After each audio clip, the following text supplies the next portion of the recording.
welcome. Good morning. As Chancellor of Rutgers University Newark, a dedicated partner to our great Mayor Baraka, and a highly engaged anchor institution in and of our home city of Newark, I'm really delighted to welcome you all as you gather here to focus on reimagining public safety in our city.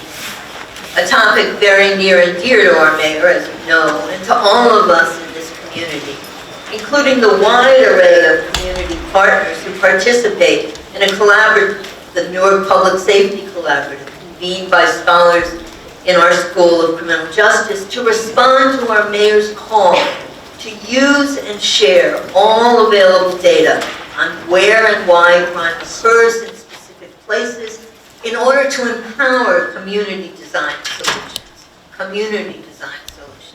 to public safety challenges. Indeed, a signature of how Mayor Baraka interacts with Newark's many anchor institutions, from universities like ours and our sister institutions, to our great cultural anchors in Newark, to our major corporate anchors, is that his call to action are based on collaboration, in which we all share data and then come together to craft solutions jointly with the city and community-based organizations. Whether it's in the Hire by Live local campaign through our Newark Anchor Collaborative, or the call for data from our Center for Law and Equality and Metropolitan Equity on the risk to affordable housing, which is then fed to the Mayor's Equitable Growth Advisory Council, or the collective citywide campaign to increase college-going rates of Newarkers by the New York City of Learning Collaborative. No matter what the issue is, all of us have a responsibility, and frankly an opportunity, to contribute to the collective solutions, and our mayor welcomes us to join in. And in keeping with this theme of coming together to drive change, I do want to thank Mayor Woodard, Clarence Anthony, and their colleagues at the National League of Cities, and of course Mayor Baraka and his team for choosing this space, Express Newark, our Center for Socially Engaged Art and Design, as your home base for this important convening. This is a space which we like to refer to as a third space that belongs to us all, us and our community together. A space dedicated to just the kind of expressive voice, expansive collaboration, and forthright activism that has defined Newark for generations. I can't help but mention great jazz musicians like Sarah Vaughan and Wayne Shorter, and poets and writers who powered the Black arts movement, including Mayor Baraka's own parents, Amiri and Amina. It's a space dedicated to building on that tradition of forthright talk, rolling up our sleeves, portraying it like it is, and then trying to make it better, especially as we empower a new generation of change makers here at Rutgers Newark and throughout Newark. This is a space where art and activism come together, and I hope you get a glimpse of that between your meetings today, as you walk, for example, under the amazing chandelier created by the acclaimed artist in residence Willie Cole, from used plastic water bottles, with inspiration drawn from his interactions with our students, with school children across our region, and with other Newark artists, all of whom want to send a message about the environmental peril we have put ourselves in today. For just as the task of co-producing fair and effective community-engaged solutions to public safety, your topic, starts with seeing and mapping and acknowledging the ways in which we've all gotten it wrong before, so too do we need the clear-eyed vision and then the transformative creativity of our artists and their next generation change makers to point us forward. So I very much hope that this third space at Express Newark can serve as an inspiration in your deeply and broadly important conversations today. Thank you for your honest efforts on all of our behalf. I'm delighted now to turn to Mayor Woodard's, whose great team, by the way, colleagues in the city of Tacoma, have worked closely with our Newark Anchor Collaborative. We think they're fantastic. So, Mayor.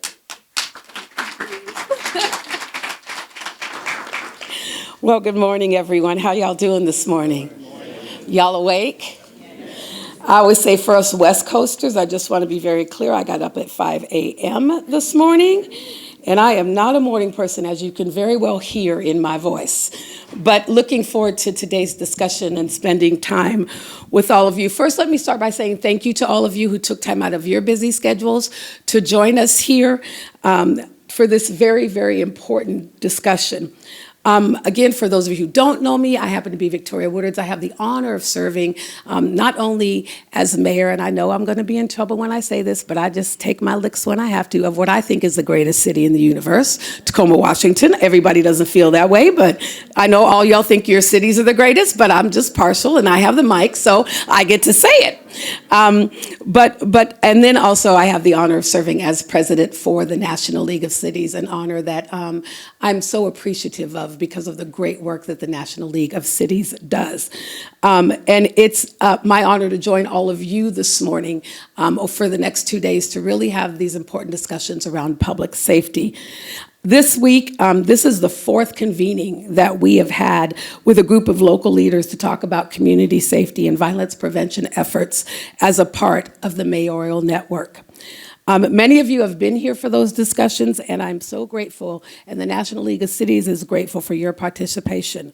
For others, especially our non-mayor participants, this is the first time that you're meeting with us, and we are so happy that we have broadened the number of people who are joining us in this discussion, and looking forward to your contributions, because a lot of mayors get together and then we go back and have these discussions with you, but it's really great to have you here today with us. At NLC, we are committed to supporting cities, towns, and villages as they advance their community safety and violence prevention efforts. Thank you so much again for making the time to be here with us today, but not just today, but just for your ongoing dialogue about solutions, but also to see firsthand how one city in particular is taking some action in this space. As many of you know, we often say that Newark is a model when it comes to reimagining public safety.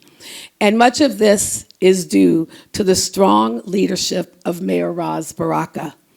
But so much is also done by the incredible hard work of his team and their cross-departmental community-centered approaches, as we just heard from the president right here at Rutgers Newark. That's an incredible partnership, and for those of you who have universities in your city, I hope you're making that connection. And if you want to know how to make that connection stronger, I'm sure Mayor Baraka or his staff will be glad to share that with you. You know, I always like to say that cities work best, and NLC does its best work when we come together like this, share our ideas, our innovations, and our successes, and then take them back to our own cities and make them best for our cities. I say that's the greatest compliment you can give another city, is to take an idea that they have and to build on and to make it right for your city. So just to kick things off, I just want to extend a big thank you again to Mayor Ras Baraka for hosting us today and having us here this week to hear their story and to learn from you, Mayor. So thank you so much. And with that, it is my honor and pleasure to introduce the National League of Cities president, I'm the president. I keep wanting to make him the president and CEO. That's my job. I'm honored to introduce the CEO and Executive Director of the National League of Cities, Clarence Anthony. Thank you all and have a great time.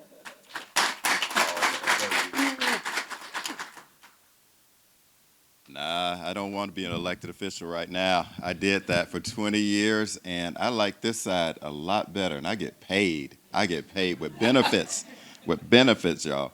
Good morning, and hey, thank you all so much for being here to be a part of this journey. That's what I call it, because the issues that we're dealing with in America's cities, towns, and villages is not just one day of action. It's going to take a while every day to work on these tough issues, and I'm just honored that the National League of Cities can convene a table, set a table that municipal leaders all over America can come together to talk about what they're doing, how they're approaching the issues that they're approaching, and what are some tangible solutions. That's the key, because talk is one thing, but we gotta come up with some tangible solutions.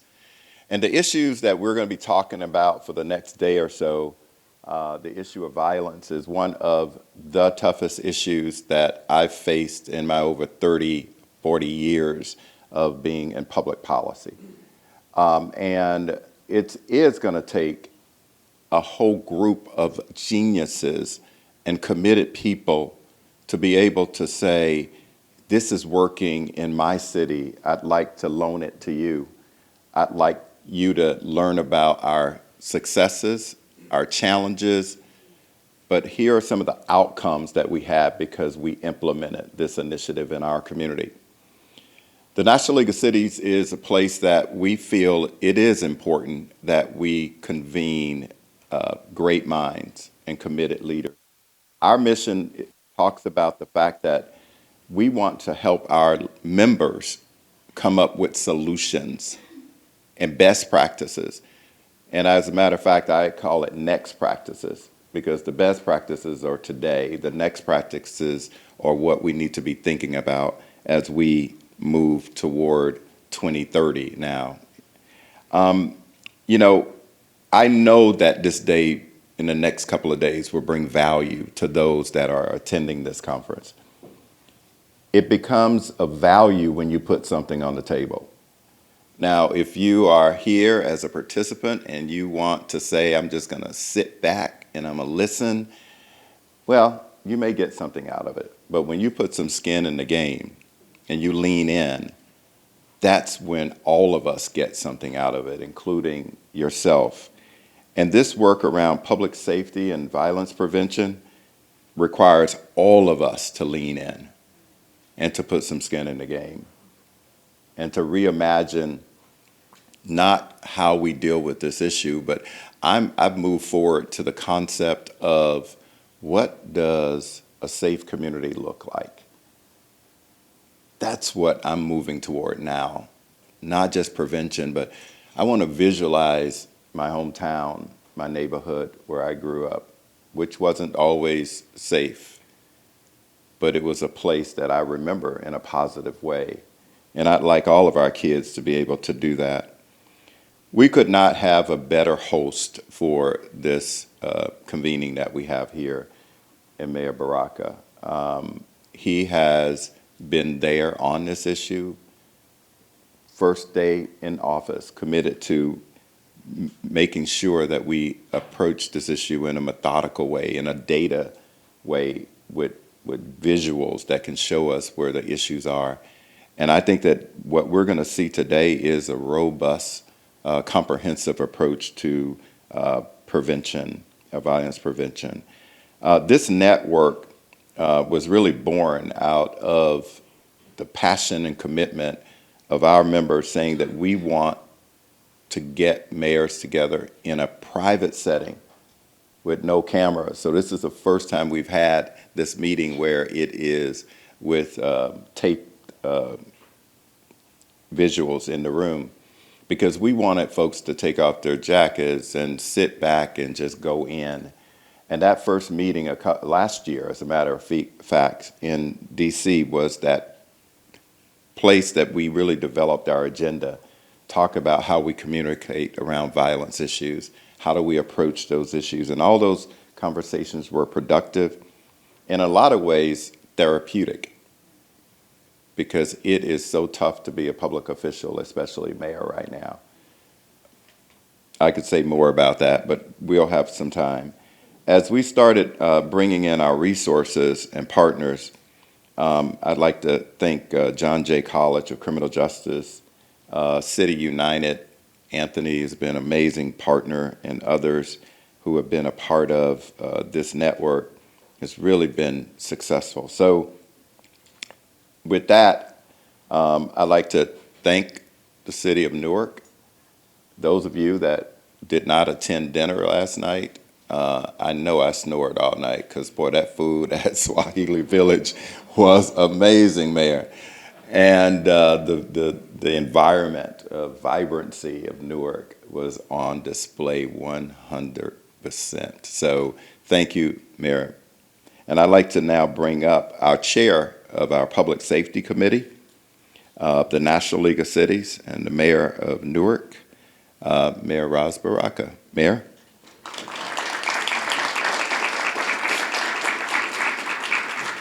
Man, you kicking my Nikes. I gotta get some of that. Just gonna start the panel, right? Oh, okay. Yeah, I'll bring them up. So the folks that are supposed to be on the panel can come up while we do this introduction, please. Just want to first thank Chancellor Cantor for allowing us to be at Express Newark and this incredible, facility. It's always beautiful, always opening the doors for us, an incredible partner. And what was said earlier about our relationship with Rutgers is great but understated. I mean, we do so much with this university, from education to economic growth and development, to helping small businesses, to helping us with crime and data and statistics, and having folks talk to us about housing and unemployment and all of the kind of issues that affect our community. We're glad to have a partner like Rutgers with us. Also glad and thank the National League of Cities, Clarence Anthony, Mayor Woodard, everybody who, and all of their staff who've decided to come out here, thought it not robbery to show up in the city of Newark. We thank you for being here in our community. Hope you had an incredible time last night, and that you will get this discussion will be productive and fruitful for you. So this is not, something that we did overnight. I know there are a lot of people, when I have this discussion, when I talk to folks, they think it's something that just happened because we snapped our fingers and boom, this is what we wanted to do. It's also not lost on me that the political climate in some cities around the nation does not allow for them to do the kind of things that we're trying to do in a kind of expeditious way. And I think people in Newark sometimes take that for granted as well, that we have a space to do these things, even to disagree with each other. Like we even have space where we go back, where residents go back and forth with police officers, and that space doesn't exist in many other municipalities. And even some of our folks here take that for granted. Like they still don't realize that we created a space where things can happen that just does not exist in other places because politically the climate is not ripe. And I talked to many different people about that. The climate is not ripe for that. So it is not lost on me how difficult it is to create an ecosystem like the one it took us maybe 6 or 7 years to create. So I just want people to be aware that this did not happen yesterday. And that's important because I don't want people to feel like, we need to get going. Well, we said that a bunch of times and had fits and starts, but I'm glad we are where we are today. And there's a lot more work that we still have to do to strengthen the relationship between our public safety department, the police, and the community violence initiatives that are going on, community-based violence initiatives that are happening through the Office of Violence Prevention, Brick City Peace Collective, and all of that you'll hear about from these incredible people up here today, and them trying to perfect the kind of things that we did. And I told some of my team the other day that, quantitative change causes qualitative change, meaning the fact that we were able to do more, you're going to see some change take place. And we're witnessing those changes take place because we've done more than we usually have done. But now we have to think about how to kind of really tighten that up and focus our energy and attention on very specific things that are wrong, filling gaps that we have, be more concentrated, deliberate, and concentrate more on the data and how to collect that data and use that data to inform what we do as we move forward. So now we have no more excuses. That we have an ecosystem and a setup, that we have to be more deliberate and intentional about the outcomes that we experience. So today we have our public safety director is with us, Fritz Frage. He's probably been on the job less than a year. 7 months. 7 months. So he was thrown into most of this, but he's definitely hit the ground running. He's an excellent leader, and we're glad to have him with us. Keisha Yuri is our director of the Office of Violence Prevention and Trauma Recovery. Also, out of the field of community activism, we plucked out of there and put her in this position. And she realizes the difference between that and this very quickly. You know, you were yelling at people, now they're yelling at you. Right, right. It's a real place. Real place. And beside her is Kalisha Wingfield Hill, who heads up our Brick City Peace Collective, which really is a collaborative of all of the community-based organizations that do violence intervention work to come together and talk about the issues that they have and how they work together, sort of like the police do CompStat. So they come together and do something similar to that and help us identify what those gaps are and try to fill the gaps between the organizations that we have.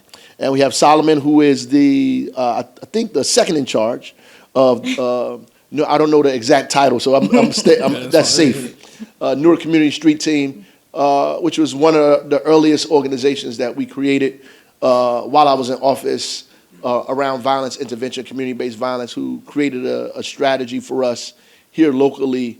Akila Sherrills, who I've known for over 20 years. I met him during after the Rodney King thing happened in L.A. and the riots, rebellion happened in L.A. Jim Brown had the Amera I Can program. Then he was heavily involved in that in Watts in California. I took a trip out there during that time. We became close friends, and he's been doing this work for a very, very, very long time, helped build out Newark Community Street Team, and it is now like a model for a lot of cities across the nation have been tapping them for the work that they've done here in the city of Newark. So I know I got my notes somewhere. I just want to jump right in to the discussion, if you guys don't mind, to give you a chance to say a little bit about yourself and the work that you're doing briefly before we get into the conversation, because I know I didn't do you any justice. So we'll start with you. Fritz Frage, retired July 1 of last year from the state police as a lieutenant colonel for the investigations branch, and then I came over to Newark. I've been here 25 years with the state police, and the past 7 months in Newark.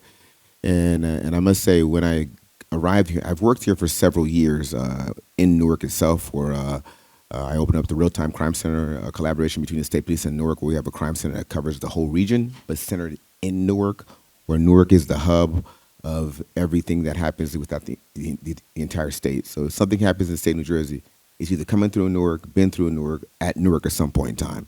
It's the largest city in Newark. And then coming here, seeing 25 years on, when I would arrive at a critical incident, whether I was in narcotics or I was in shooting investigations, and we were responsible for a checklist of about 30 things. Okay, somebody was shot. Where's the victim at? Do they have kids? Call DIFUS. And now you have officers that are responsible for reaching out for DIFUS, supporting the family, getting them to the hotel, at the same time managing a major investigation where somebody was killed. When I came here and I saw the culture and climate out here, where we have civilian personnel that are trained to do that, because at some point in time, the pressure on police officers is great. You've got to be a counselor, a supervisor, a child psychologist, a therapist, all at one time, which means you have to turn your emotions off from handling a violent incident to all of a sudden being this caregiver to try and support the family. Here with OVP, Office of Violence Prevention, it makes it 10 times easier, something that I did not have when I was a detective coming up.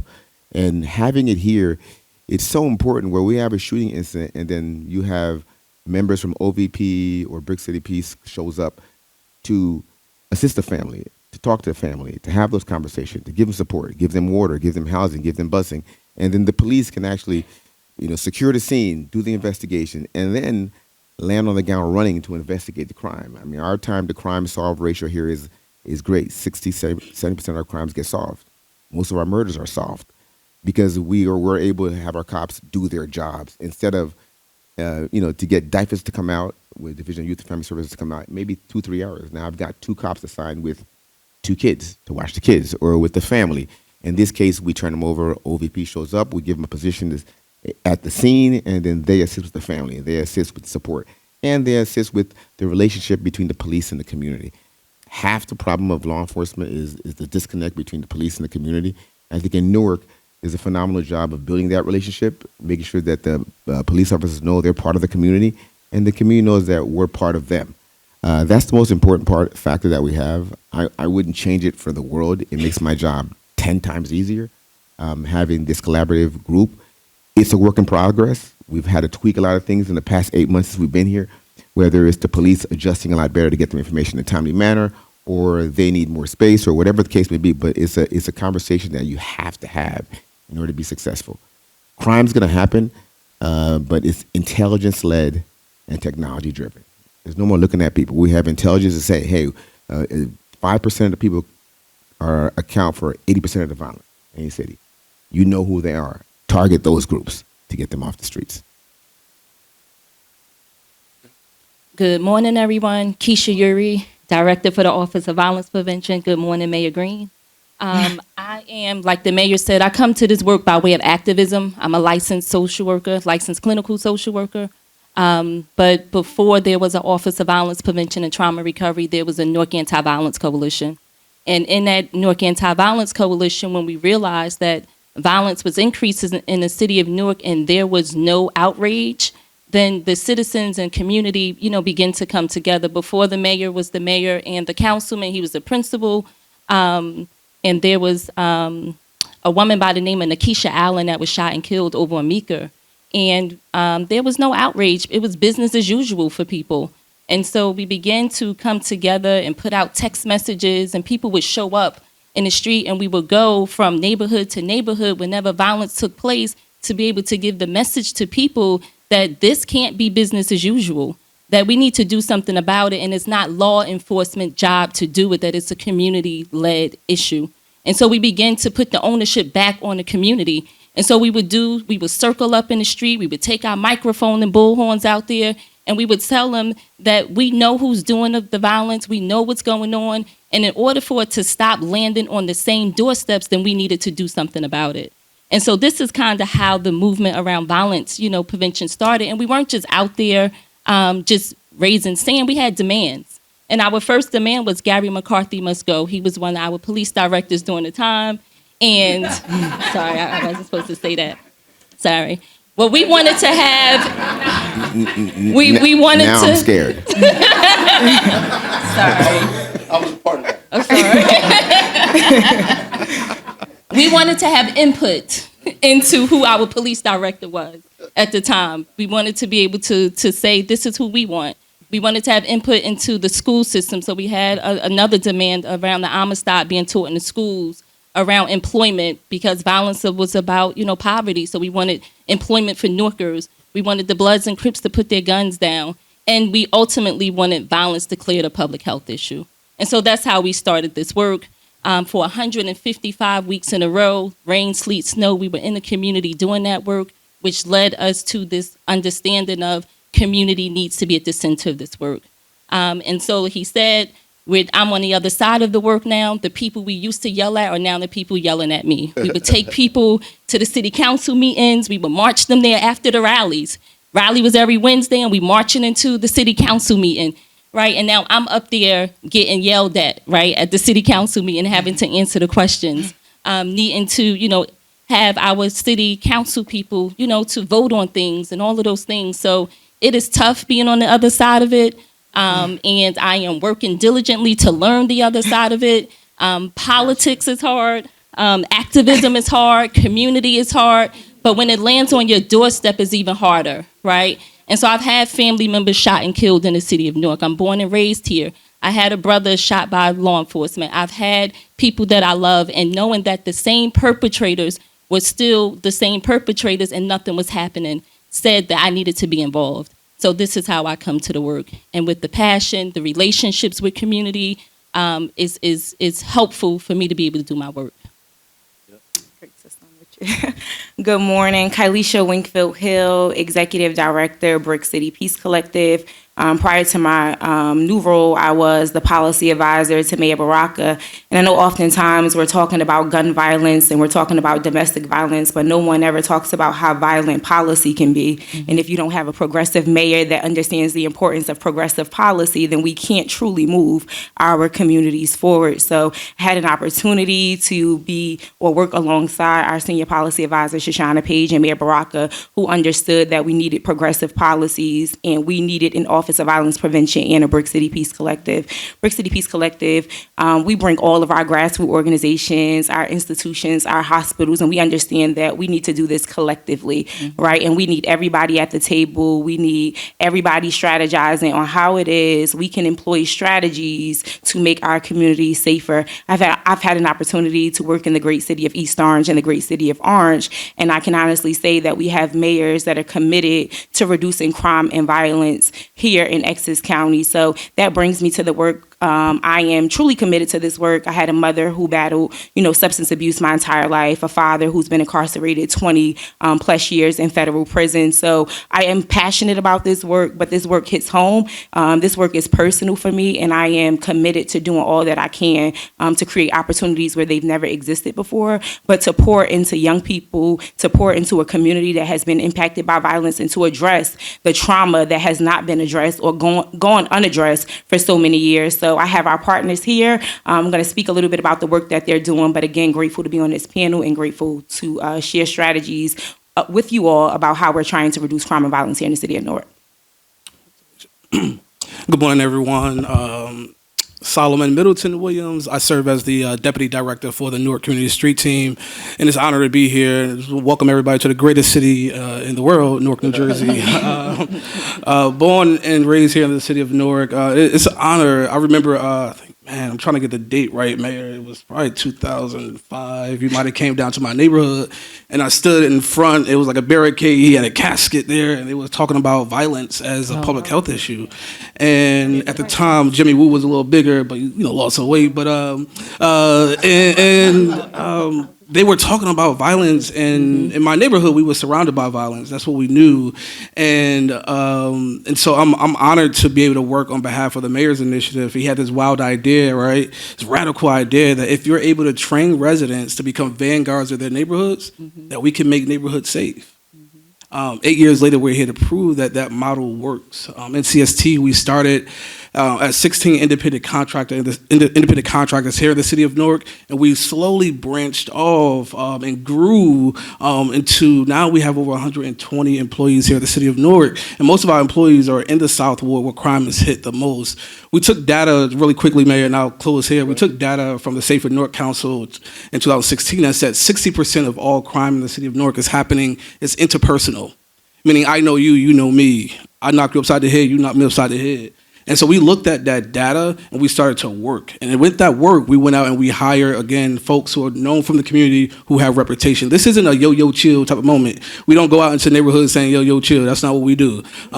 We look at the data and we look at the data and then we use the data to our benefits. And so we wanted to say thank you to our partners, especially Rutgers at the Newark Public Safety Collective. And it shows us when you give community access to data and you train community, what we can do. And we're proud to say, as of last week, we were in St. Louis talking about data, and we were actually recognized, the Newark Community Street Team, the founding member, director, the mayor, like we were recognized as a top 7 trailblazing organizations in the state, in the country, talking about violence reduction. And so we're thrilled to talk about that today. But I'll just say again, the data piece is really important. When we give community access to their own data, we see lives change. And so we're excited to be here today. Thanks. It's good. Thank you. So these are the dynamic individuals that'll be talking to you this morning. I'm going to ask hard questions, so let's be prepared for that. And I do want to say, I think Chancellor Cantor left. The Safer Newark Council that he spoke up, oh, she's back there, I'm sorry. And all of the research and data comes from Rutgers University, by the way. So these are Rutgers folks that are getting this data for us that told us that 60% of the crime is interpersonal and that 80% of the violence, 80% of the neighborhoods in our city don't experience serious levels of violence, which means that the violence is concentrated. And it's probably the same in everybody's city. The violence is concentrated. In fact, nationally, they found out that violence was concentrated nationally and at a very, very small percentage, maybe 2 to 5% are committing more than 80% of the crimes of violence that are happening throughout the country. So, which means this is a problem that's actually fixable. Once we put all the other craziness out of the way. Just wanted to talk about first, since we started off with data, how are we sharing data with one another? Like, what are the systems that are in place to help us share data with each other? How do we do that?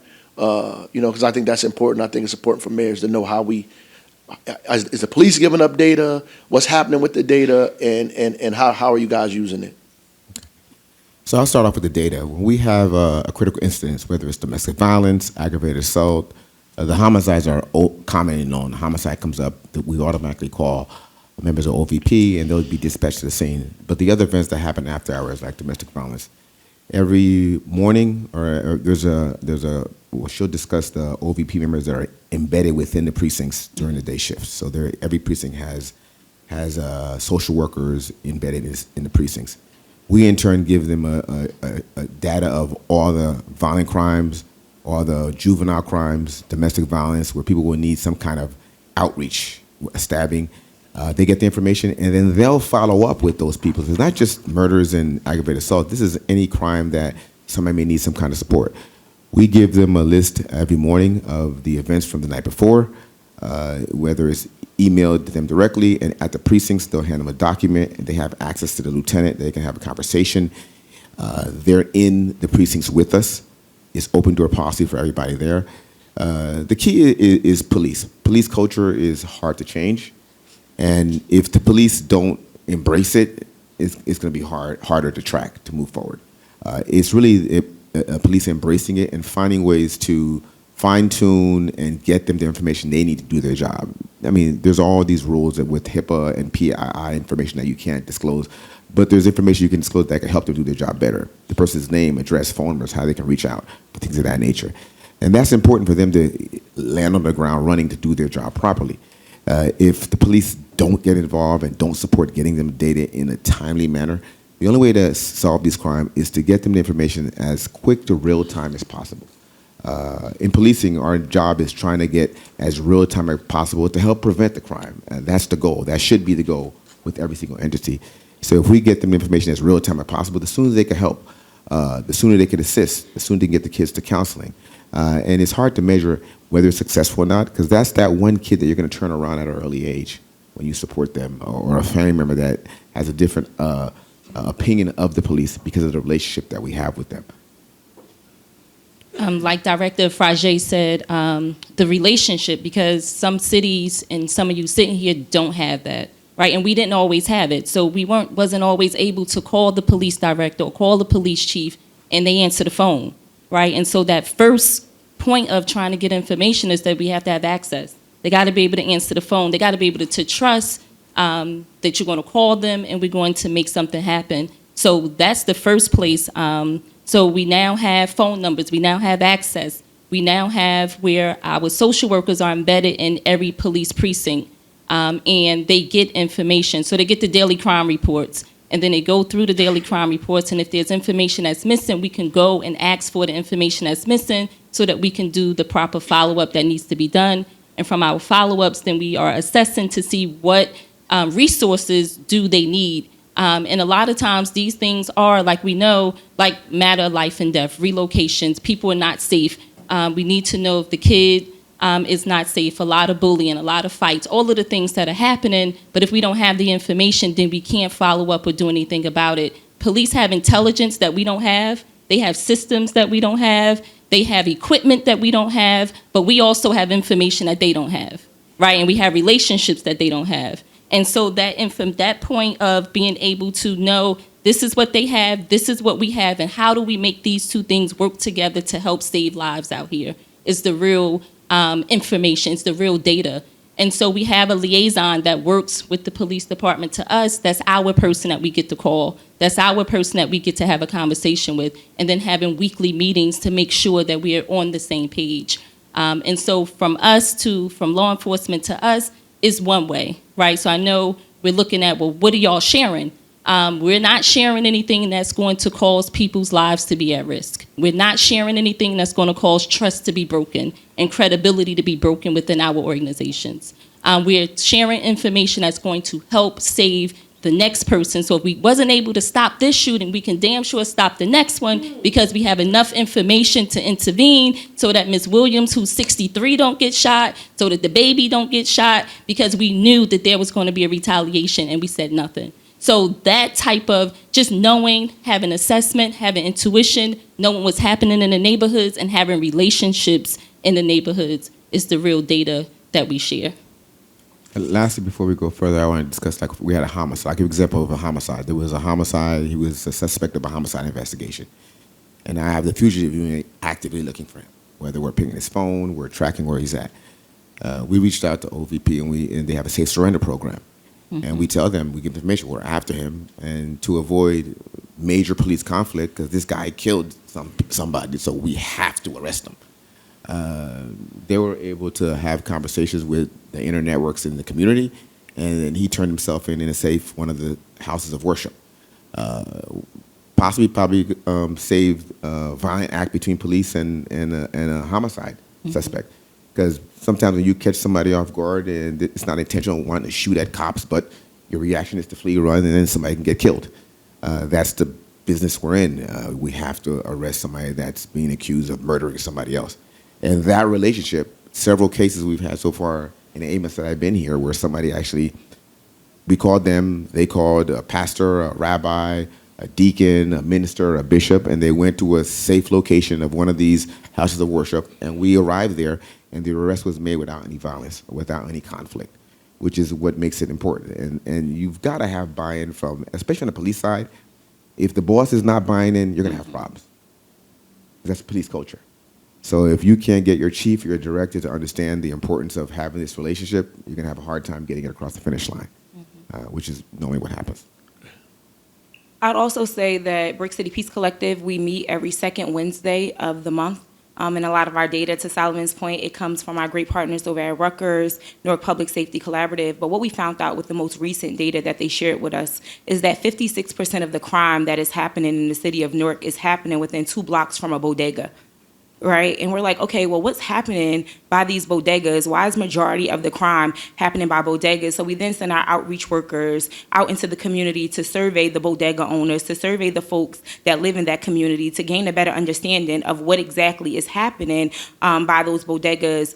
Also, the mayor decided that he would take all of his department heads out to those communities, those hotspot communities. He's asking his, director of economic development, are you planning for this block? He's asking DPW, how many times are you coming to this block, this trash, you have to pick it up? How many vacant, properties are on this block? How many abandoned, how many vacant lots, how many abandoned properties are on this block? Because we can solve for the social disorder, but there's also physical disorder that comes with a lot of the crime and violence that is happening in our community. So looking at that data that Rutgers shared with us, going into those communities, we now have a partnership with PSE&G. We found out that a lot of the lights that were in that community, folks were able to, commit crimes because it was, the light weren't working in the community. We partnered with PSE&G. Rutgers partnered with PSE&G and allowed us to go out into that community and get those light fixtures fixed. We also had our, EHD director talking to us about, when new developers are coming into the city, we're going to make sure that we begin to push them into the West Ward and into the South Ward, because we have to begin to develop those communities. So aside from the data coming from, Newark, Rutgers, we also allow our department heads to come out into those hotspot areas, because if you're not thinking with us about how it is we are going to reduce crime and violence in this community, then we have to do it together, because I can't do it with the community organizations. If the folks in City Hall are not planning as well, then we're working backwards. So really looking at the data, but also using our department heads to help us resolve some of these issues that we're seeing in these hotspot areas. Cool. And for the Newark Community Street Team, we view data in 3 ways, and I'll be really quickly. We get data from Newark Police Department, we get data from internally, and then we get data from the community. First, the data that we get from Newark Police Department, we meet, as the mayor talked about in his opening, we meet on a bi-weekly basis. We have a public safety roundtable where law enforcement comes to community and give out comp stats similar to what they would do in their briefings, and then it allows community to hear the data. Our job at NCST is to make the data make sense for the community, right? because crime stats alone doesn't secure safety, right? And so our job during the public safety roundtable is to listen to the data and then come back and give it back to the community so that it makes sense. The second way that we collect data is through our services that we offer. And when we're able to collect data through our services, we're able to project a lot further.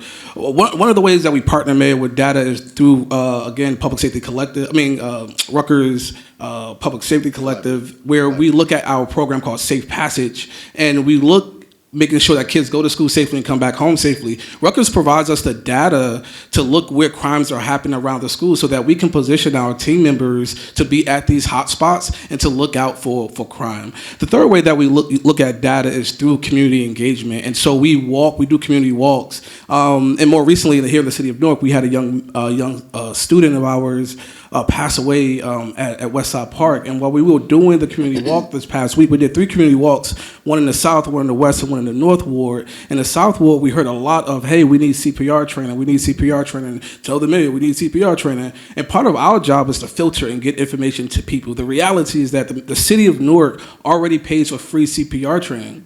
Right, through University Hospital. But if the community doesn't know that and they're calling our phones aggravated, yelling, we need to march, blah, blah, blah, it's like, hey, our job, right, is to be professionals and get the data back out and make it make sense. And so we were able to inform the community that the city does already pay for it. And so part of the data is getting it back out to the community that makes sense. And also, lastly, I would say data generates resources in the economy and it helps us grow. Right, the data that we've been able to use at NCST, as I said before, we started with 16 people. We now have 120 employees. We're projected, in the next 2 years to have over 200 residents employed in the city of Newark. You talk about reducing the unemployment rate, and it's a whole lot of stuff that goes into that. And so, yes, data is really important. The way we look at data. So I want to acknowledge some of the other organizations here, and I'm going to open up the floor to the mayors to be able to ask questions and their staff to the folks up here. We do have, was mentioned, Newark Public Safety Collaborative that operates out of Rutgers for us. They're here with us today. We have Brick City Peace Collective up here, my brother's keeper. I saw Mark earlier. Yeah, there he is right there, Mark Common Science from my brother's keeper. Newark Opportunity Youth Network also, that Mark is also involved with, but I don't see Rob. But the Hub, I see my brother Al Tariq there from the Hub, and they do outstanding work. As a matter of fact, a lot of our referrals wind up over at the Hub to the point that we know we have to give more money to the Hub. How you doing here? Give more money to the Hub so they could expand the work that they're doing. That's the kind of data that helps me when kids and families and us pick a place. That means that's the place. They got something going on there that we need to be expanding. Newark Community Solutions here as well. So a lot of work that Newark Community Solutions does in the city. University Hospital here with us. We have a hospital-based intervention program here in the city. I know Newark Community Street Team works with that as well. And that basically, when folks are in the hospital because of a violent act that happened in the hospital, they're just not met with doctors and police, right? There's community-based intervention folks that are also there on the scene trying to prevent retaliation. New Direction is here. I saw my brother 8 walk in here. There he is. New Direction is here. And these are on-the-ground young people who are doing incredible work. I just saw a video of them in the high school trying to reduce violence and crime in a specific high school. Equal Justice USA is here as well. I see my brother over there, Will, and they do incredible work for us too. And Newark Community Street Team is up here. So because time is running, I'm gonna try to get back to you guys if I can.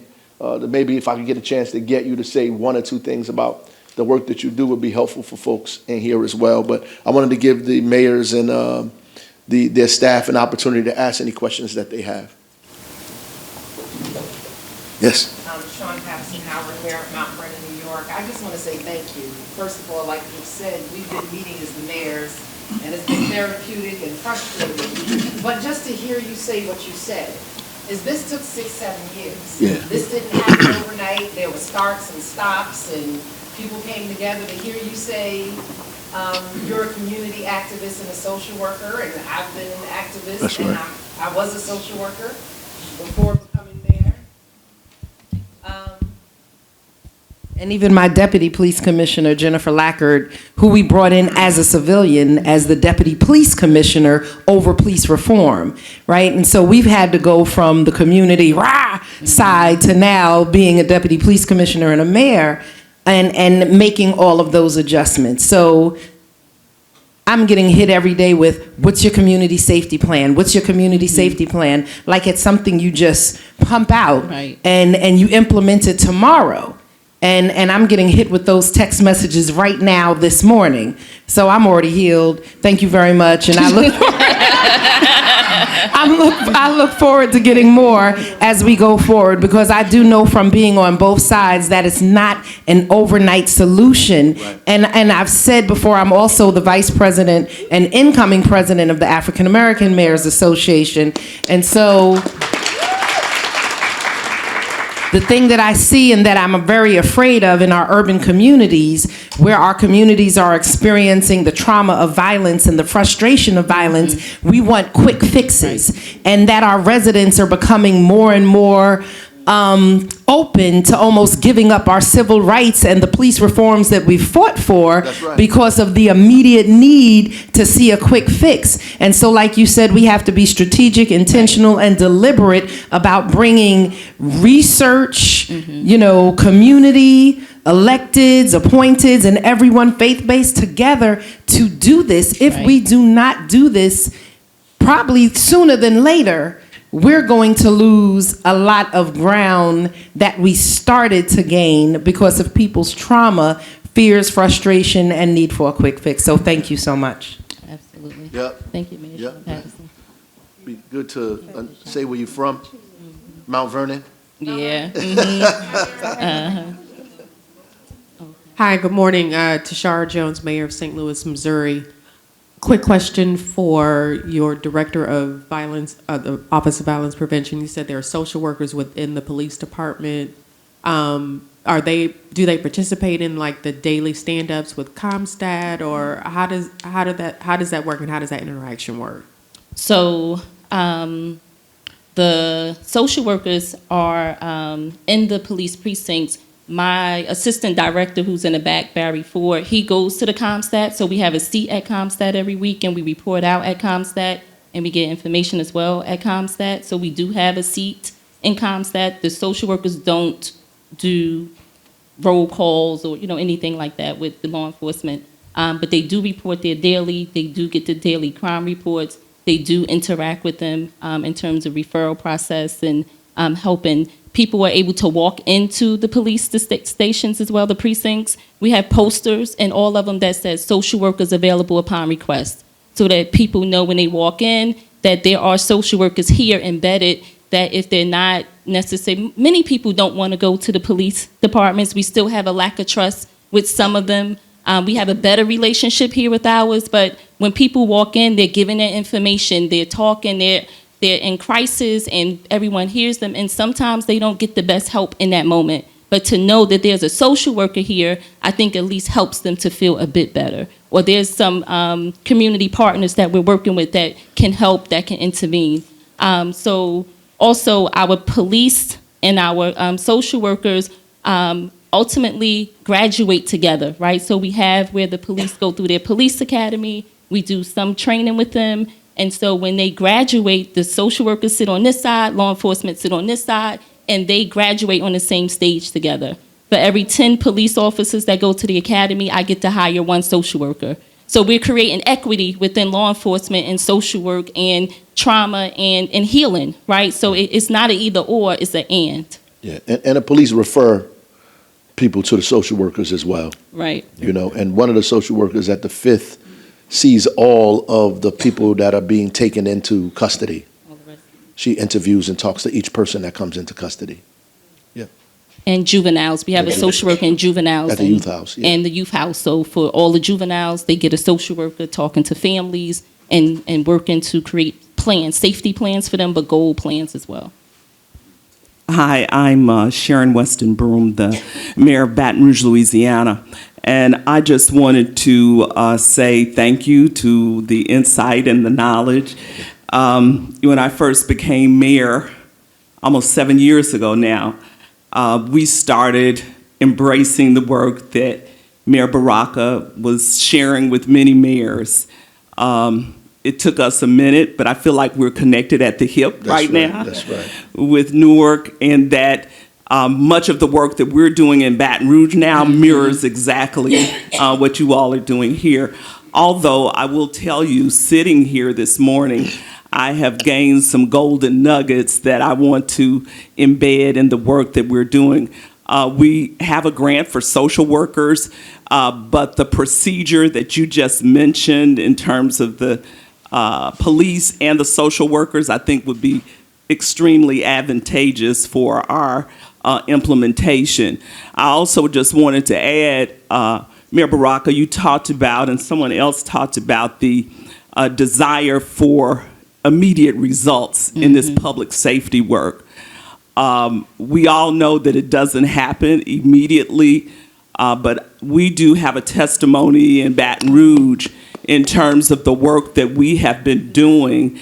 And last year, we saw a 23% decrease in our homicides.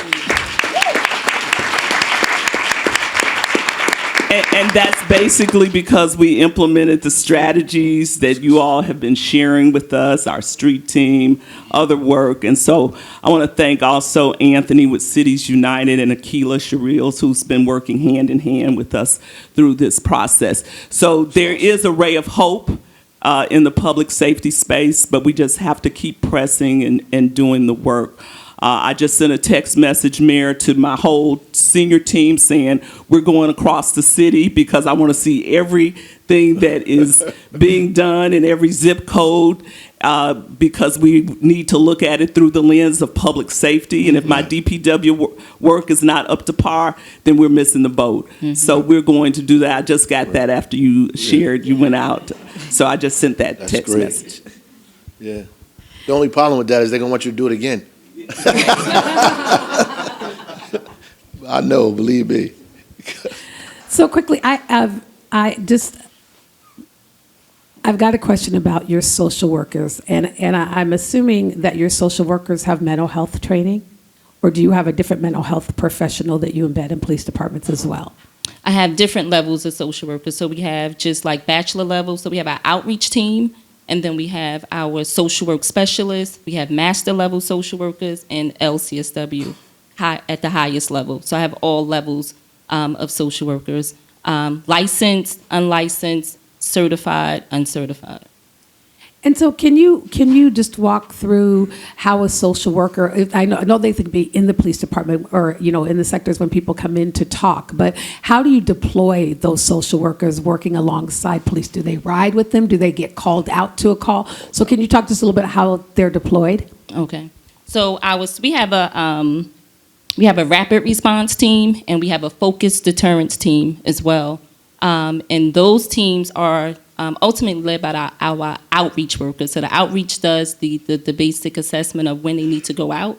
But when the police department call us and they have, say, a baby who's in distress or a family who needs, that's in crisis, the social workers can go with them. They don't ride with them, so we don't deploy them and they ride together.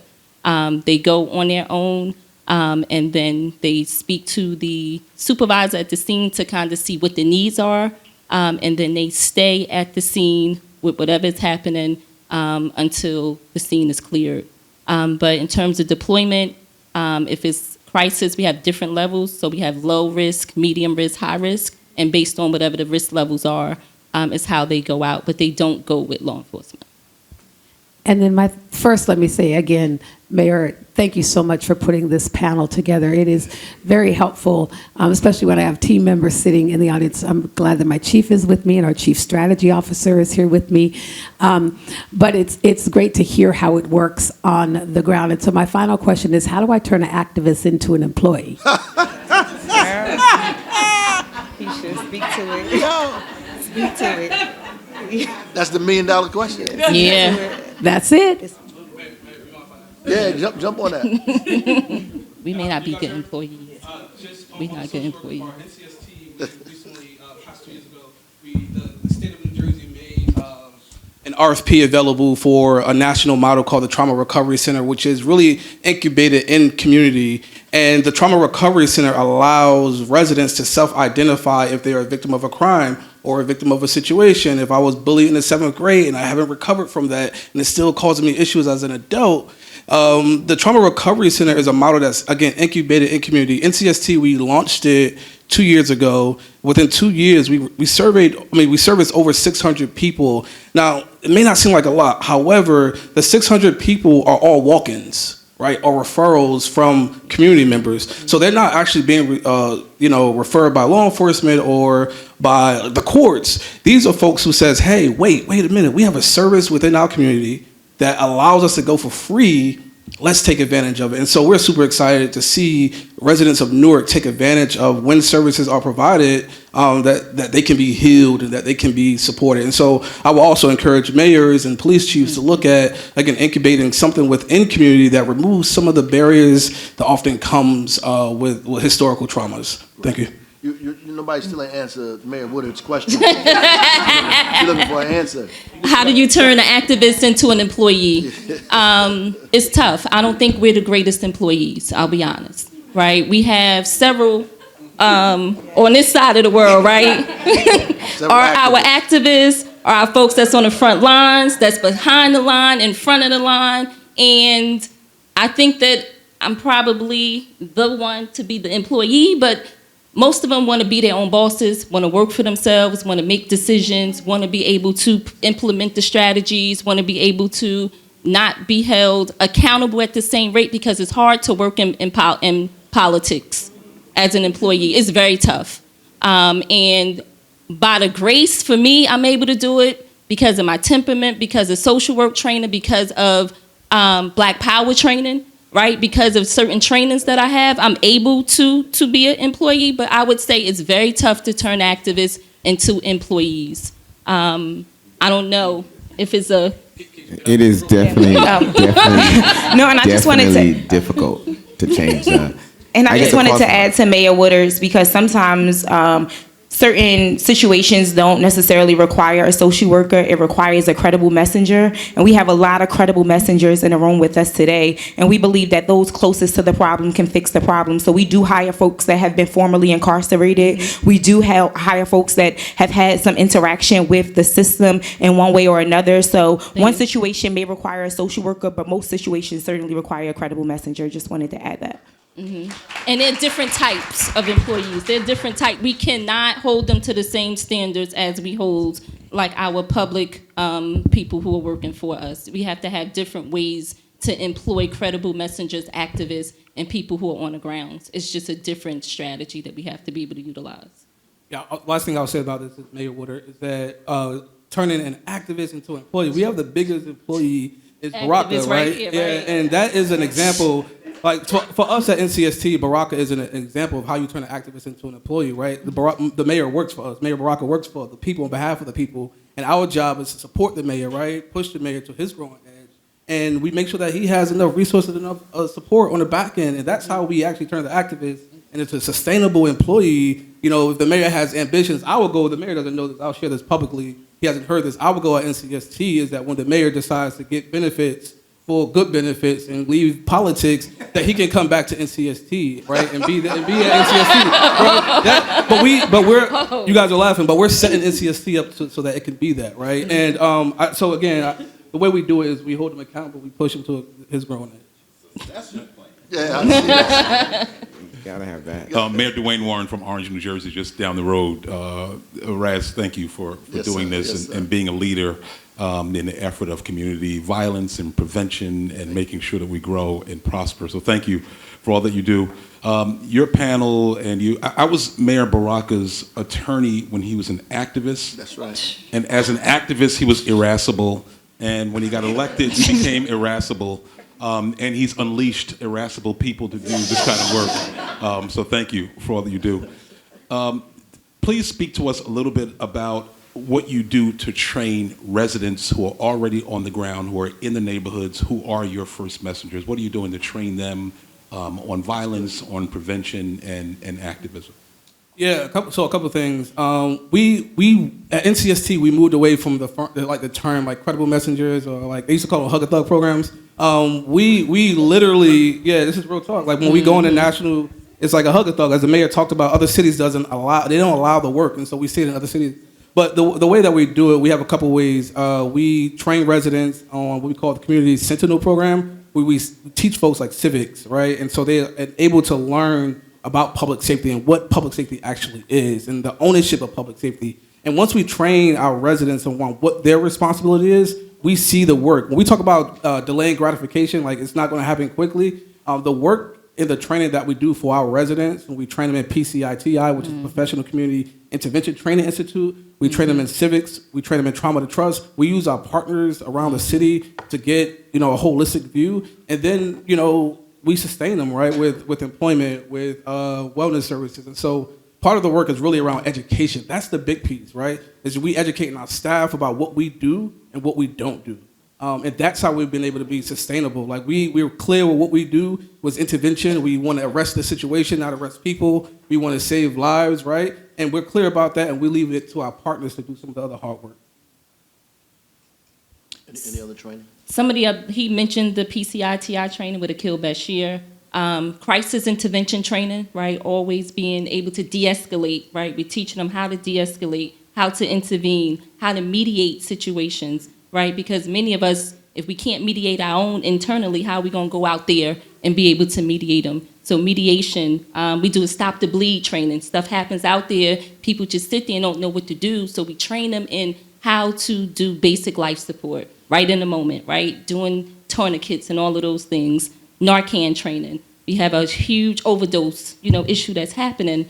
And so all of those things, be domestic violence, sexual violence, being able to intervene and get a person from one place to the next, right? How do you just de-escalate, intervene, mediate to be able to stop a situation from escalating into something bigger? So the crisis intervention training is super important for us. Also training with police. Oh. They also train police officers. They're required to go to the training with OVP, trauma to trust, just for their interaction, because police culture is also a difficult matter. As she stated before, people that are hired for some of these jobs that they have been arrested, have a history, and sometimes the police may know them personally because they've arrested them. So those relationships, we have conversations to build that trust between the police and OVP is what really fosters the success of the whole program itself. So when they're in a room, they have to learn, they have to answer questions, they have conversations, so they know the people they're working with, and that the communication is key to the whole process. I can tell you she is still an activist because I have to field her calls. And I'll give you an example of how communication, I remember one time she came into the 5th precinct and she wanted to see a prisoner that was there. And of course, she's not going to call the lieutenant, she's going to go right to me. I want this done today. Dominant personality. So I made a phone call, and then I told her I can't do it right now, but we could do it later on. And she was a little bit upset at first, but we sat and we talked about it, and I said, hey, the reasoning is he just got arrested for this, this, and that. What if he chokes you out? Or he did something violent? And then she understood, okay, and then we had a better setting to have the conversation between the social worker and them. But it's just adjusting and tweaking it as you go along with keeping it on the legal side where you know what you're allowed to do, what you can't do as far as a police officer. At the same time, trying to find ways to help that person in that community. Maybe you can reach them. And they do reach out to a lot of especially the juveniles. When they get them at an earlier age, I personally believe that the fact that you can guide them and give them something else to do outside of hanging out, because the shooters here in Newark are under the age of 17, violent youth offenders. And with God's grace and the support of this program, last year Newark had the lowest homicides in 60 years. For last year's program. So it's just the work that Mayor Barack set forth and the support that they give us helps us resolve that. I'll say. Yeah. Yes. Okay. Good morning. I just want you to talk about a couple of things. One, about going back to the data and thinking about Rutgers and the data that they're getting from the police department. What's the data source? Is it NIBRS or UCR would be one question. Also, I'm just going to give you a couple of things. If you could talk about if you're integrating health department data as you think about the communities and that work around walking around and how everybody's thinking about data and thinking about the community holistically. And then the last thing, if you could talk about, I haven't heard you talk about self-care for the workforce and the things. I'm sure you're doing some great things around that as well. Well, Rutgers is here. They could talk about how they got their own data. So you want to say something about that? Just get up and speak. Come on. You want to put the mic over there? I'm director of the Newark Public Safety Collaborative and professor at the School of Criminal Justice here at Rutgers Newark. And, Come around. Yeah, get a mic. So it was mentioned Rutgers throughout the intervention, and thank you for the credit that we received from the panelists. At Rutgers Newark, the Newark Public Safety Collaborative, which started about 4 years ago, we signed an MOU with the police department. I'm going to get to the data piece that you are mentioning. So how do we provide data to the community groups on the ground? And this includes, of course, OVP, BCPC, NCST, and lots of groups that are behind me. What do we do? Through this MOU, the police department, we contact directly, and my colleague here, she's the program manager, she receives data from the police department every week. So she contacts the Comstat unit, and we receive data. UCR used to be UCR, now it's NIBERS. That's what we get is property crime and violent crime. The classification has been changing now with the new FBI code. The idea is how can we provide community organizations with first the data that they've never had access to so they can make informed decisions, and second, we provide them with analytics. So I can talk about the analytics, Mayor Baraka, if you want. So the idea is we start the conversation as in the Comstat meetings with descriptive statistics. So is crime going up or going down across the city? But also we look at changes neighborhood by neighborhood or ward by ward. Usually we look at wards because in the city of Newark they tend to, it's how community groups connect more with the ground is with the wards and then through the neighborhoods. And we see whether first is violent crime going up or going down. And once we know where to focus, we look at what are some of the priority crimes. Is aggravated assaults are a problem or a robbery is a problem? Then the analytics come through. So the type of analytics that we've been providing, which are prepared here in-house at Rutgers Newark, is through a place-based approach. So instead of looking, and as Mayor Baraka mentioned, and this happens in every city across the country, there are neighborhoods with problems, but the neighborhood doesn't have a problem. Certain specific areas of the neighborhoods have problems. So we should stay away from this idea of bad neighborhoods. There's certain specific areas of the neighborhood that account for most of the crime. And knowing where crime is occurring helps, given that everyone has finite resources, to implement strategies that are specific to the places where those incidents are happening. So that's where the where comes through. Now, the next piece that we can bring to the table is the places. So not only look at where crime is concentrated, but also why is it concentrated in those places? What spaces are a magnet to crime activity?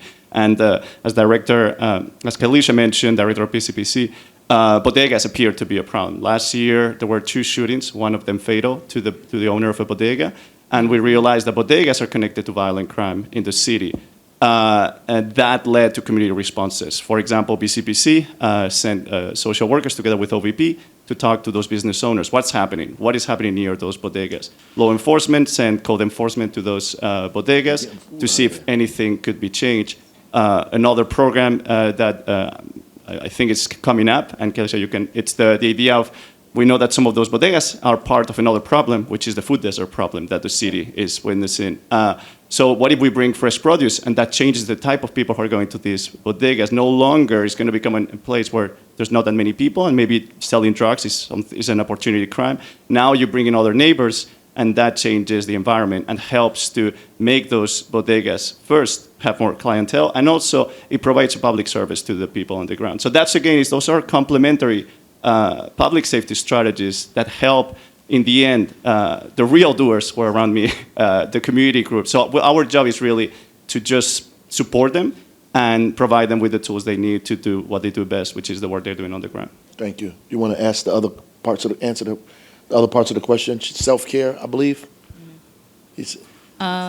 Self-care doesn't really happen much. But we are required to have it. The mayor did mandate that if we're not helping ourselves, then we can't help anyone else. So we do contract with the National Association of Black Psychologists, and they have a team that does individual and group counseling, therapy, coaching for everyone on my team, all my social workers, outreach workers, victim advocates. So they do have access to someone to help them be able to cope with whatever it is that they're dealing with.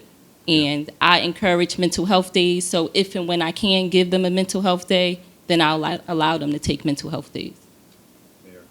Yes. Yep. Good morning. Good morning. First and foremost, I'd like to thank my brother Mayor Raz for having us. I feel like this is my second home. Yes, right? And secondly, want to mention that we are creating an Office of Violence Prevention and Trauma Recovery in Jackson. We stole the name. We'll give you credit the first 2 times. By the third time, we feel like we've said it more than you, so it'll just, But one of the primary questions I have is around narrative, right? Because when people are going through hell, they need to keep going, don't stop, right? And so our people, in the midst of trauma, can sometimes reach for a solution which is worse than where they find themselves. Right. And so right now we are simultaneously dealing with a struggle with the state that is trying to create its own separate police force, trying to create, appointed judges that are not elected by the residents. That's right. The Attorney General will have the right to appoint the prosecutors.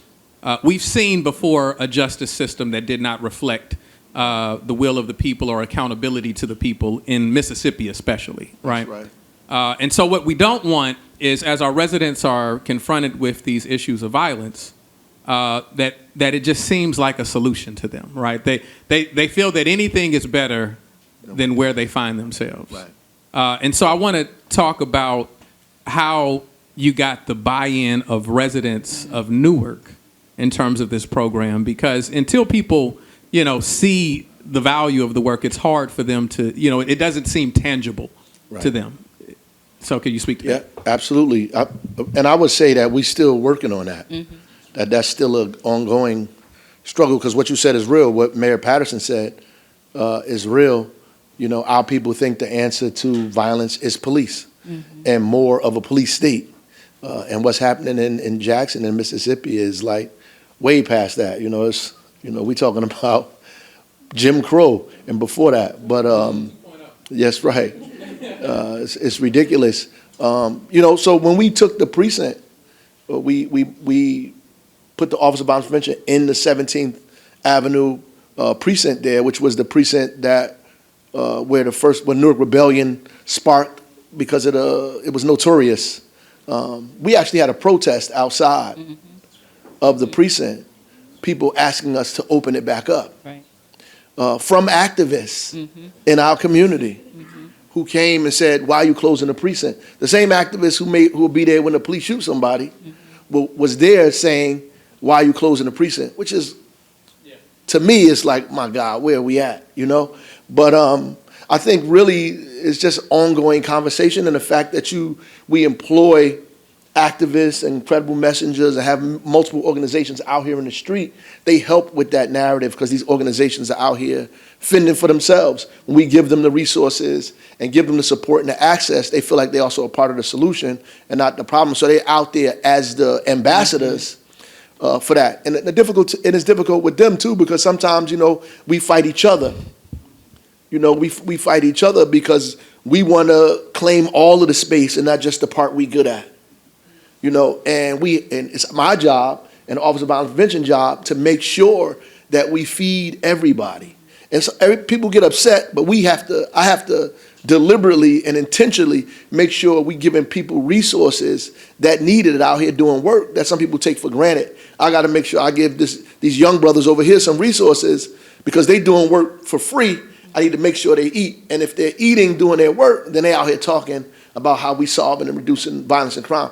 If these guys are in the school, like I got New Direction in schools, they can do things that none of these people can do, period. Right. If they in the schools talking to kids that are involved in it, and I got to make sure I'm taking care of them, right? If the hub is out here doing incredible work with art and culture and creating young people that are becoming credible messengers themselves, then I have to feed them and make sure that they can continue to do that work. And it's hard because we get at it with each other. And you know that. So we have to create a space where we argue, but we also able to solve that. And even the people that are in these organizations that interact with the police, sometimes we get overzealous with the police ourselves, like the level of our anger is still the same. Like they just beat somebody to death in Memphis. We'll be at a community meeting talking about something 400 times less than that, but with that same level of anger. And we have to fix that, because what it does at that point is make the police feel like, well, we're making all these strides and we're doing all this work, and nobody is even recognizing the fact that we took 1 or 2 steps, right? So we do have to put that in perspective, and I gotta create a space where people think that's okay, because we believe that we should be beating them, right? Because they've been beating us. So we feel like we should be beating them back. But when you put officers in there who have a different perspective and are trying to do the things we need them to do, then they need to be lifted up as the model, because this is what we want. Because we all know what we're against, we just can't agree on what we want. And we lift those guys up and say, look, this is what we want. So everybody else could say, this is the way we need to be acting. If you want to be promoted, you want to have something in the Newark Police Department, this is the model that we're looking for in the city. But I would say it's ongoing, Mayor, that, we have issues with people in the community who still, like if somebody's grandmother gets shot on the porch, they want to see cops. Mm-hmm. And they call my office, they come when I come out my house, they Green Street, people want to see police officers because somebody just got killed in their neighborhood, somebody's grandmother, somebody's mother, and these are real incidents. Somebody's grandmother got shot on the porch. Mm-hmm. So they want to know, what are you doing now about that? We want a cop on our corner, right? And so we work through that every single day. But I would say these guys here, over here, and up here are the ambassadors for the city in that regard. And if their work is successful, then we become successful. So if they're not successful, then, we get more and more pressure. If I could, first of all, I appreciate the transparency on that, because that is one of the big struggles that we see, not only presently, but on the horizon.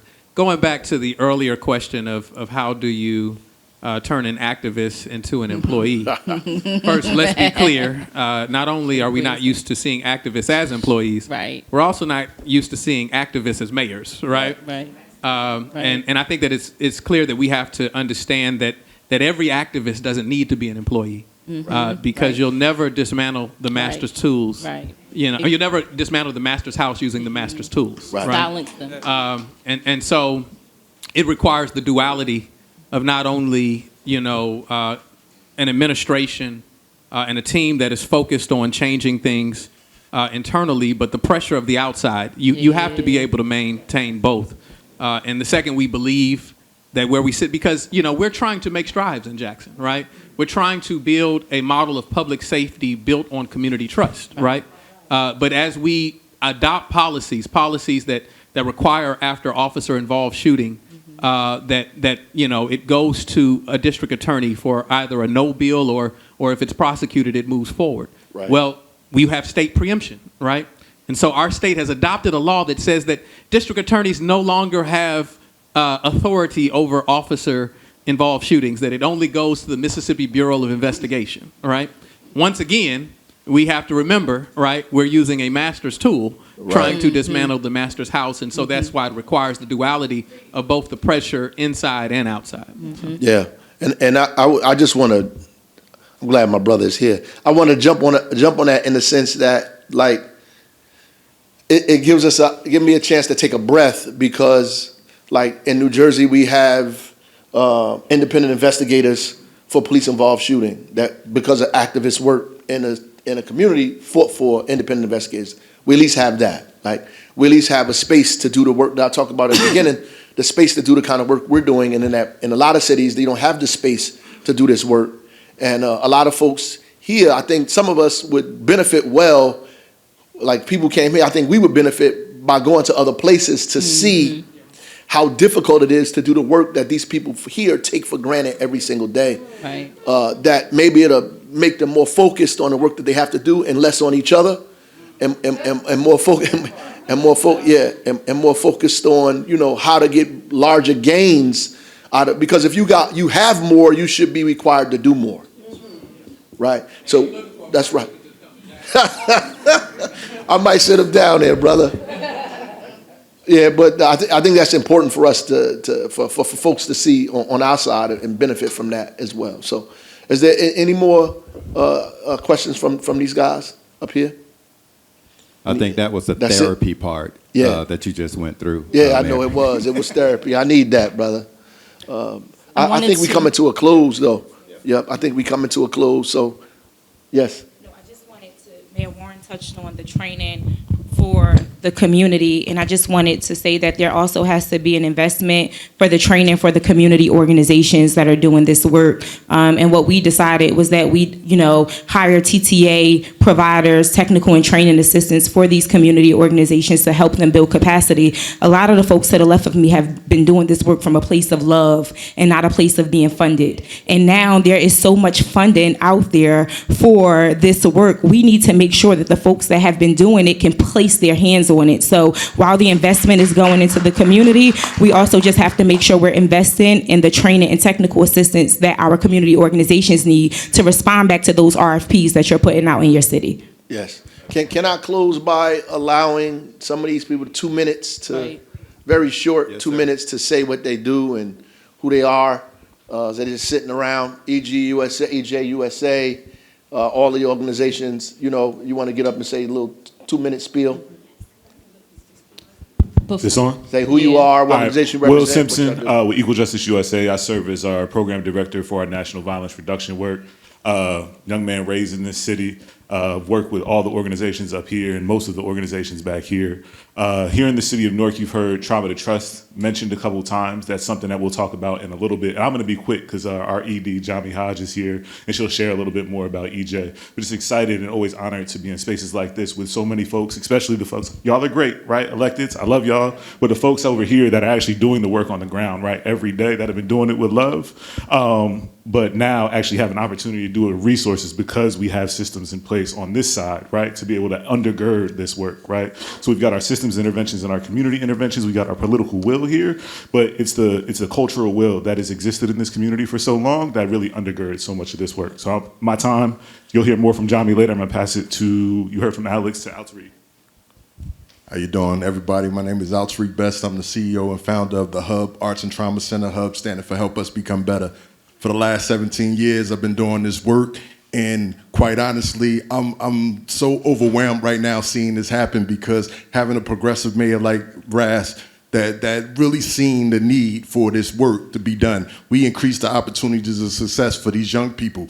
We teach them how to save themselves, for them to first understand that their situations don't have to dictate their destination. It can happen, but it doesn't have to be. And working with our partner, I'm gonna stand them up because I couldn't do the work that I'm doing for the last couple of years without new direction, right? Because we understood how important the credible messenger part was. We understood how to bring in social workers because the arts is one thing, but our methodology is entertain them. That's incentives to bring them in. But once we have them in, we educate them, and then we empower them to understand that, there's some things that's happening. The trauma that I survived makes me so, it's so important for me to do this work today because of what I survived. Right. What I survived, I'm able to do that. So I'm willing to teach any and every person to be the model, be the child or the mentor that you needed when you was a child. Yeah. Yeah. Oh. And everybody want to go to the Hub. Hey, good morning, everybody. My name is Mike Ordonez. I'm the program manager for the hospital-based violence intervention program at University Hospital. We're the state's first hospital-based violence intervention program. We've been operating since 2017. We've helped we're approaching 700 patients in the lifetime of the program. We have a team of community health workers embedded at the Level 1 Trauma Center here in the hospital, which is also an instrumentality of New Jersey. And we have folks from community who are part of our workforce. We work with Newark Community Street Team since our inception. And we have folks from community approaching folks at the bedside. And for our model, it's about the teachable moment. There's a moment where, after these incidents where a patient's more likely to be self-reflective, like as far as like what are the lifestyle circumstances that led to their victimization, and then we could help offer them case management services and also transition their care to this ecosystem of victim service providers in the city. And we're proud of the work. We're proud of working with in this city. I'm a proud son of this city, so I'm really happy with the work that we're doing. And We've recently, ambitiously and probably crazy, like we've committed to serving any resident in the state of New Jersey. New Jersey is a weird state geographically where, in Newark, at any given moment, we can have, residents from all 21 or 23 counties in the state. And so, we're committed with our partners to do this work and deliver the services. So we help folks get connected to follow-up medical care, get connected to any kind of legal advocacy, victim services, help them submit and prepare victims of crime compensation, just, from soup to nuts, whatever is going on in their life at that moment to kind of help stabilize the crisis, transition care to, the rest of the ecosystem. So we're part of the work, and thank you. Good morning, everyone. Mark Gomez-Sañas, Executive Director of My Brother's Keeper, Newark.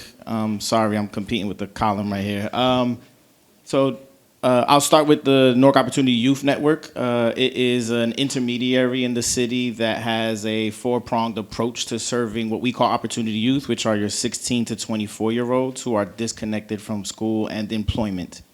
The first prong is workforce development. It speaks to our genesis as a youth build program. Some of you may know Youth Build USA as a national youth development organization. Youth Build Newark has been in the city for this past August was 20 years. And so that's our workforce development arm. We also have an education prong. We founded New Jersey's first and only alternative education charter school called LEAD Charter School, which serves opportunity youth here in the city and Essex County area. The third prong is our workforce collaborative, which brings together community-based organizations that are serving opportunity youth for technical assistance, data sharing, et cetera. Some of the CBOs that you heard from here already are part of that workforce collaborative. And then the fourth prong is our policy and advocacy work, which sits under My Brother's Keeper, where we leverage particularly young people, young men, so that they may be seen as assets in solving our community challenges rather than being seen as the problem to be solved. So, welcome to Newark. Yep. Go ahead. New direction. Good afternoon, everybody. My name is Eight. I'm the CEO of New Direction and the co-founder. I don't know, like I said, I'm honored for everybody to be here. I'm not really the best speaker in the room. I'm more of an actionary guy. But I appreciate all y'all for coming to our city. And New Direction, I don't know, to pretty much sum it up, I was just sitting here thinking about it, but we basically the community liaison, right? Like between the council and the streets. I know we talked about turning activists into workers, right? But like somebody said, not all of us want to be workers, because in order for New Direction, for us to do what we do, we have to be able to operate outside the red tape, and that's a lot of places that a lot of you guys in here can't go, and that's where we come in at, because we are in these spaces and we in the nightclubs, we throwing basketball tournaments, we out at 2 o'clock in the morning, 3 o'clock in the morning, where all the action is. But we know that the resources that you guys have available, they have to have a pipeline to get there. And just realizing our space inside the community, I think first and foremost is that we gotta have belief. We gotta have a system that we believe in, right? And a lot of my testimony comes from, I believed in the mayor before he was the mayor, when he was my principal, right? So I've been a kid inside the classroom, you know what I'm saying, and he was the help that I needed, right? But I didn't realize it then. But coming up through everything, sticking with the process, my belief system worked totally different from, I believe, everybody inside the room, because I seen it firsthand through my learned experiences, right? So, like I said, New Direction, just, I don't know what else to say, man. That's New Direction. Y'all know the name, man. It's good enough. Good job. You said enough. Good job. We got a partner here, my son from New York City, who helps us all the time. Glad you're here with us, brother. You want 2 minutes, you can. While I'm in charge of the mic, you can say that. First of all, thank you for having me. It's always, Newark is like my second home. Ross, I love the work that you do. I love what you created here.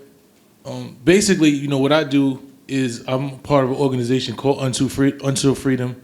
I'm a co-founder of Until Freedom, also the founder of Raising Kings, where we deal with at-risk youth. And I created a national campaign called Boycott Black Murder, which encompasses all of the violence in our communities, not just police violence, but violence, community violence. You know, so what we want to do is create a universal, unified front of violence interrupters, elected officials, community activists, athletes, musicians, who's saying that we don't want to see our kids die. The reality of the situation is that's all that you have to know, is that you don't want to see black and brown kids continue to die in our communities. So what I've done is try to unify, like he said, is one-on-one. Everybody is fighting over whose organization is going to get this and whose organization is going to get that. Right. And what I want to do is create like a United Nations of violence interrupters, in which we glorify, we amplify. The media tells you everything that's going to kill us, but nobody is showing us the people who's trying to be the heroes. So these are the heroes. So my goal is to make sure, like, you know, Mayor Lumumba asks, how do we change the narrative? The way we change the narrative is if we uplift and we give these people the same platforms and voices that we give the people that are doing the negativity in our community. So that's my goal, is to make sure that we create the Wu-Tang Clan of gun violence interruption. Yeah. I love it. That's it. That was the mic drop right there. I had one thing for Mayor Lumumba. Okay. So you're not stealing the Office of Violence Prevention name. There's a national network for offices of violence prevention. So for all of the mayors here, please join the network if you can. There's Office of Neighborhood Services. I know we call them something different in all cities, but there's a national network, and they give us a place to be able to talk, have conversations, get best practices and data sharing. So there's a national network for Office of Violence Prevention. Oh, okay. Yeah, So you learned it from Newark, and we going. It's okay. We got People's Assembly from you, right? Okay. People's Assembly, right? Oh, she's here. I just, can I have one thing? This the boss here, bro. I'm just facilitating this thing. National Offices of Violence Prevention Network does quarterly virtual convenings. It so happens that the next one is on Thursday, and the focus is on well-being of staff who do this work. They're going to have some great speakers, and you know it's virtual, so as many people who want to join can. I just wanted to say this because I've heard so many times today the term politicians. Be clear, we're public servants, not politicians. We got our job through being elected. We're the same G's who we were before we got elected. No, and I need to say this because, you know, we need to be able to have those private conversations with you so that we can activate you to go out and do some of the fighting and move in a way that we cannot because we sit in our office. Now, don't ever get it twisted because we sit in our office. We haven't lost our passion. We haven't lost our swagger. I mean, they call me the hip-hop mayor, the gangster mayor, the felon mayor, all of that stuff, right? But sometimes we need the people in the street to stop acting like we forgot because we're sitting in a seat and come to us and have conversations with us sometimes in private spaces, especially black mayors. Especially black mayors. I need y'all to understand that we haven't lost our way. We're just sitting in another space. So we have to code switch sometimes, but trust and believe we never soul switch. We never soul switch. We're on this. And so I got that from Senator Jamal Bailey. He's my senator in the Bronx, the BX, right? So that's not mine, but that's what we need y'all to understand. I love Ross. We went to Howard together, and he was always that same guy that he is now, out there burning flags and busting down administration offices, right? Because I was in the building with you, right? Because I was in the building with you. But all right. Y'all done let it all out today, boy. But we haven't lost our way. But sometimes we do lose patience. Sometimes we lose hope. And sometimes we're sitting in a corner and we're struggling because our voice doesn't reach some of the places that it was able to reach before we got in office because we haven't changed, but people see us differently. So realize that there is a whole person behind our position that we still are, and know that you can still approach us Please don't treat us like we don't understand anymore. Some people forget where they came from, but I promise you, those of us sitting on this row, we haven't forgotten. All right. I got Mayor. So we want to close out? Somebody's calling? Yep. Mayor, I'm calling. It's Oh, me. I'm It's sorry. 8. Go ahead, 8. But no, I just wanted to respond to her because it's not the fact that what it is that we speaking from the streets perspective, we don't feel like we always have accessibility to you type of guys, right? Not you personally, but to our leaders that's in place, right? We don't feel like it's an open door policy. So a lot of times we don't know how to open up the conversation so that we can have a private conversation. So it's not us, it's just the systems that we come through. We feel like it's not for us. Like this is the first time I've ever been invited in a room like this, so I really don't know how to move. So it's not that I don't want to, it's just that we feel like we can't, we're not invited. That's all. Just like that. Huh? Yeah. Yeah. Say no more, understood. So I want to wrap us up, or you going to wrap us up? No, you wrap us up, Mayor. Okay, I just want to thank all of you, all of the folks from Newark who participated today. I think the information was valuable. Hopefully it was valuable for the folks who came and made the trip worthwhile. I know there's more discussion for us to have as we go forward. I just want to also let you know that this is ongoing work. This is not the end. We're not putting a flag in the ground saying we've discovered gold. We are working hard at what's happening every single day, trying to tweak and fix what's happening. And the last piece I want to say is that we have to turn our anger into strategy. And a lot of times we're angry, we just don't have a strategy. And so as what 8 said, our ability to do this is trying to figure out a strategy to respond to what's happening to us, and it's been happening to us for a very long time, and using that so something can happen for us, right? And putting people in place and everybody knowing their position and their role to do that. And as a leader, you're going to have to be the conductor of that orchestra to make sure that these things are happening and moving the same way it needs to be moving in order to get the results that you're trying to get. So, a lot of folks are angry, a lot of people are upset, and we have to deal with that, but we have to turn that into a strategy. If we don't have a strategy, we always going to lose, right? And understand that and know the difference between our allies and our enemies.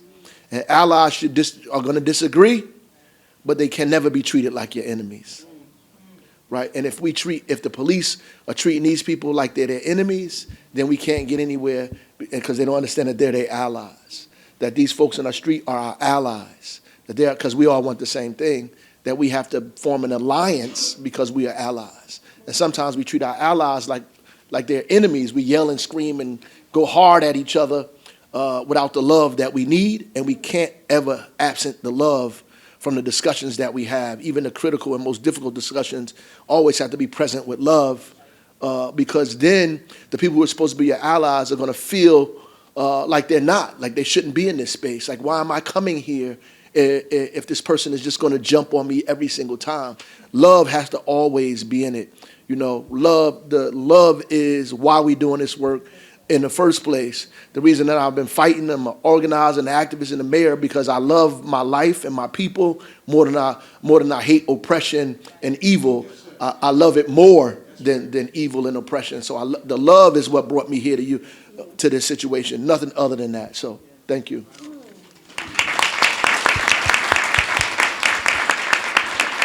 Again, thank you, Mayor, and the entire panel. This is just the first panel.